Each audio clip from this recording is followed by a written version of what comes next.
ቆየው እስቲ የሚበላ ነገር አምጪልኝ፣ በጣም እርቦኛል። ምን ላምጣልህ? ምን ሰርተሻል? እግረኛውን ትቶ ፈረሰኛውን የያዘ ዶሮ ወጥ፣ ያለ ጊዜው ዘይቱን ጨርሶ ለሚንቃቃ ሰውነት የሚሆን ያልተቀቀለ ቅቅል ከነመረቁ ወደው አይስቁ። በቃ አንዱን አምጪልኝ፣ እርቦኛል። ከይቅርታ ጋር መጥፎ ዜናና ጥሩ ዜና አለን። ከየቱ ልጀምር? አረ በባዶ ወዲያ ያደረቅሽኝ። ምረጥ። እሺ ከመጥፎ ጀምሪ። እመጣለሁ ብለህ ስላልደወልክልኝ ወጦቹን አላሞኳቸውም። እነሆም ምግቦቹ በማይነስ ኔጌቲቭ 0 ዲግሪ ሴንቲግሬድ ሴልሺየስ ላይ በከፍተኛ ሁኔታ እየቀዘቀዙ ይገኛሉ።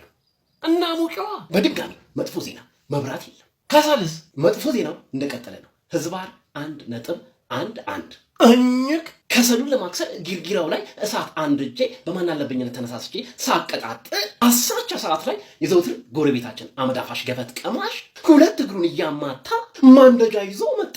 ባለቤቴ መልኳን አሟት የወይባ ጢስ ገብታለች ብሎ በማታለል ያቀጣጠልኩትን ከሰል ወሰደው። እሺ ጥሩ ዜናውስ? አንተ 18 ዓመት የሞላ መልከ መልካም ወጣት ነህ። እነሆም ስጋ ቤቶችና አልጋ ቤቶች የጾሙን መፈታት ምክንያት በማድረግ ከታላቅ ዋጋ ጭማሪ ጋር በራቸውን ክፍት አድርገው አንተን በመጠበቅ ላይ ይገኛሉ።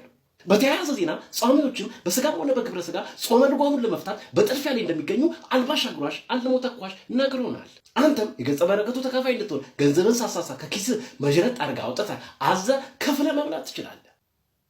በስተመጨረሻ ለማወራረጃነት በምትጠቀማቸው መጠጦች ላይ በተደረገው ሶስተኛው ዙር ታላቅ የዋጋ ጭማሪ ኪስህን እንዳይጎዳው የሀገራችን ምርት የሆኑትን ባህላዊ የመጠጥ ጭማቂዎች እንድትጠቀም ሪኮሜንድ አደርግሃለሁ።